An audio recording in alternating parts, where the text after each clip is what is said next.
G'day from beautiful Queensland, Australia, where the sun is shining bright and the wind is blowing. Before I begin, it is customary in Australia to acknowledge our First Nations peoples as the traditional owners of our lands. I'd also like to acknowledge the event sponsors, partners, dignitaries, fellow speakers, and global industry leaders attending this important conference. Thank you for the opportunity to update you today. Friends, Queensland and Japan are building on a remarkable history as energy partners and broadening our relationship to an exciting new green energy frontier, renewable hydrogen. We are at the precipice of a monumental transformation to detach our prosperity from fossil fuels, a transformation of much more than promises and ambition, one forged in strong foundations of partnership underpinned by an achievable and accountable plan to get there, the Queensland Energy and Jobs Plan. We can't achieve our ambitions alone. We need trusted partners. And once again, Japan and Queensland are arm in arm and leading the way forward.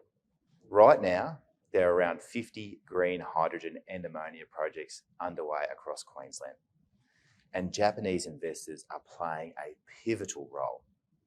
In North Queensland, IHI Corporation has joined the consortium developing the mega-scale high-NQ hub. I had the privilege to meet new Japan Consul General Junji Gomokubo at this announcement, and I was buoyed by his genuine excitement at what lies ahead, particularly for hydrogen. In Gladstone, international giants from Iwatani Corporation, Kansai Electric Power Company, Marubeni and Singaporean Keppel Infrastructure are working with Queensland's own Stanwell Corporation on the Central Queensland Hydrogen Project.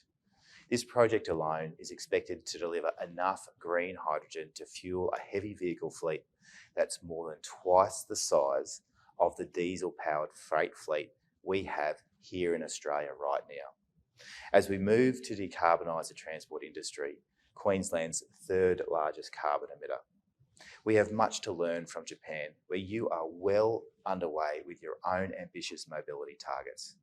200,000 fuel cell electric vehicles by 2025, rising to 800,000 by 2030, and 320 hydrogen fueling stations by 2025, rising to 900 by 2030, all with the potential to be powered by Queensland green hydrogen.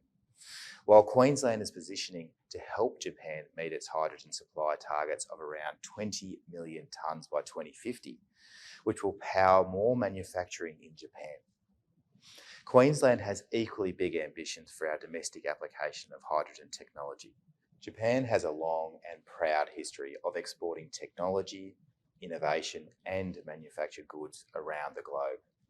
And Japanese manufacturers are uniquely poised to seize this moment and lead the charge towards a sustainable future.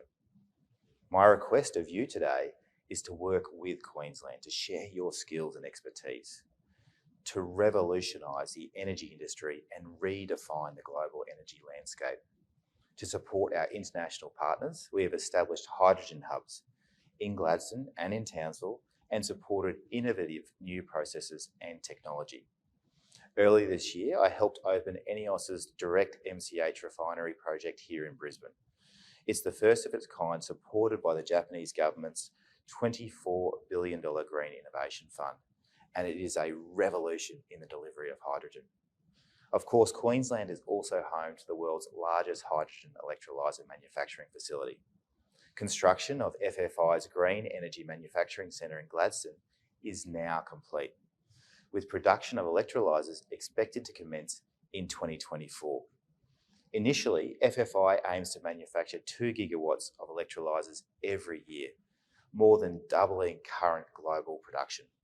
To further support these world-leading projects, we are refreshing our Queensland hydrogen industry strategy for 2024 through to 2028.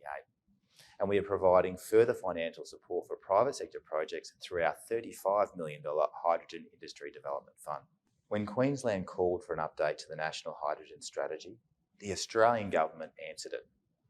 And they've not only committed to an update of the strategy, but also a $2 billion investment for the new Hydrogen Head Start program.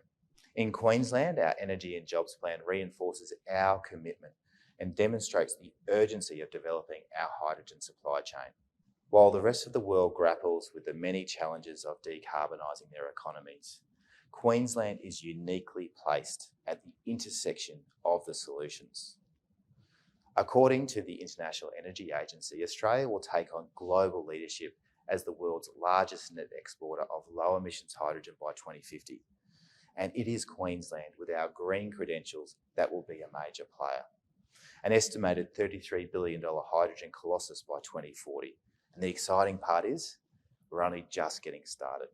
Queensland's green hydrogen industry is the greatest jobs, climate and export opportunity in a generation. We have a unique abundance of natural resources to produce green hydrogen, and we carry a rich legacy as a world leader in energy exports. A rich legacy galvanised by decades of trade, of trust and friendship with you. The Sunshine State arm in arm with the land of the rising sun. Needless to say, there's a bright future ahead. Thank you again for the opportunity to speak with you today. It has been a privilege. Enjoy the remainder of the conference.